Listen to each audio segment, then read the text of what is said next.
Hello everyone, and welcome to another video with Code Rhetoric with Tam Talk. I am in transition, so I'll be looking up and looking down. But I want to come on and do a quick video on what is the recommended specialty to start off when you are a new coder, and then what I consider to be the most complicated or easiest specialty to code. Well, I always say this, and I tell my clients that when you're a new coder and you're trying to get your feet wet, it is easier to tap into perhaps internal medicine or family practice areas of healthcare. And the reason why I say that is because you're going to get a little bit of everything. Again, as it relates to, I guess, starting out. And what I mean by you're going to get a mixture of everything. You're going to get a little bit of minor surgeries. You're going to get a little bit of, well, you're definitely going to get ICD-10 or diagnosis codes. You're going to get that in every specialty. That's just the lay of the coding land. Then you're also going to get a touch on the various specialties, especially as it relates to internal medicine. So, because, internal medicine is really like the ologist of the other specialties. And what I mean when I say ologist, like the cardiologist, dermatologist, pulmonologist. So you're going to get a touch of all of those areas. Now, and I say this, I like this now, these surgeons, I say surgeons, but these ologists, they actually, they actually see the patients in the office. Like, they actually provide the evaluation and management services. They provide the services that doesn't require an operating room. They're not going to surgery.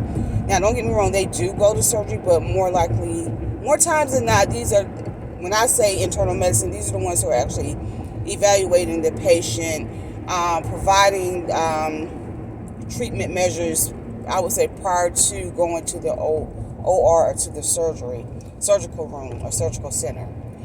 And so I always say that, so when you tap in or when you start working in family practice or internal medicine, you get a touch of all of the specialties.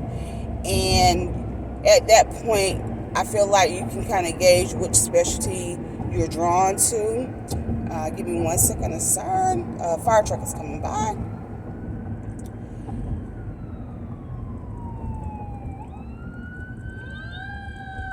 Ooh, it's a couple of them.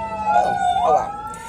So anyway, so I always recommend that to my clients and to my students, especially, again, if they're new, or especially if they are coming from a different industry, like a non-healthcare related industry, and they're going into the coding. And so, again, because it allows them to get their feet wet, it allows them to perfect their skill set, the things that they are learning as it relates to, wow, it's a lot of fire trucks coming. Dang, it's a lot of fires. I'm sorry, I'm getting sidetracked here.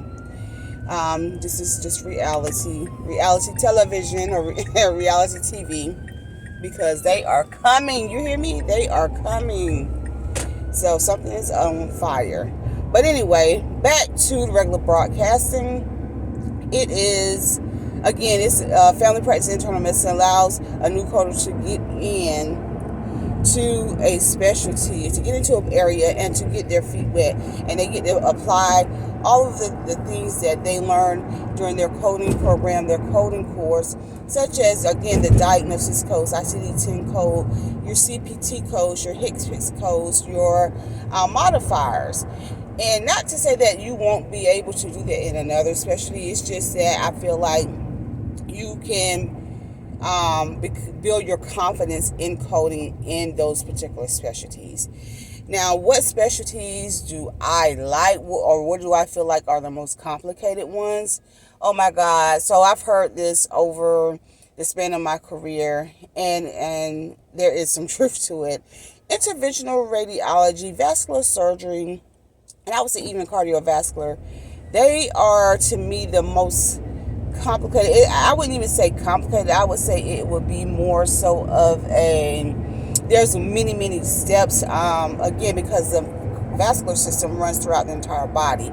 So the surgeries and the procedures that are performed on the vascular system can be a little complex. Like I said, I've been coding, or in the coding industry for almost, well, little over over 2 decades, almost 3 decades. And I still use illustrations and pictures to code for vascular surgery, because you have to know like the first, second, and third orders. You need to know which artery, which vessel, which vein that you're working in, or the surgeon is actually working on. And then you have to have some knowledge of radiology, because again, there's a lot of radiology in cardiovascular and interventional radiology coding. So to me, that is, I would say, the most complex specialty to code.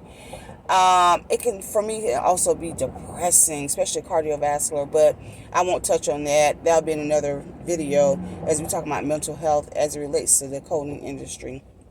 But yeah, so again, I would recommend someone to go into, like I said, family medicine, family practice, internal medicine, just to get their feet wet and build their confidence in coding. And then once you do that, then you can kind of gauge what specialty that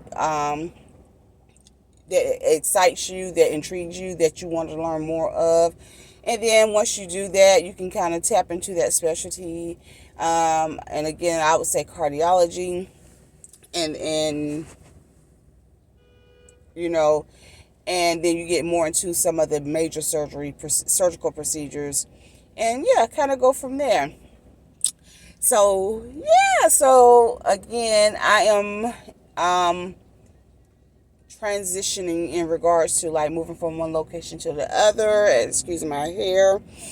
Yeah, working out, and yeah, getting ready to head to work. Prepare myself for the day for work. But yeah, so if you have any other questions or topics you would like for me to discuss, feel free to hit me, drop me a comment or email me as it relates to that. But yes, I like having these sit down chat conversations with you all. I feel like it just provides a more comforting and more relatable conversation as it relates to the medical coding industry, and not all the, I would say, structure. Not that I'm opposed to structure. I just feel like it's easier to digest and to bring some wisdom as well as some real life experience into this particular conversation or topic. So again, if you like what you're hearing or you would like to learn more, please subscribe to our channel. And if you like this conversation, give it a thumbs up. So until next time, you all have a great day and code on.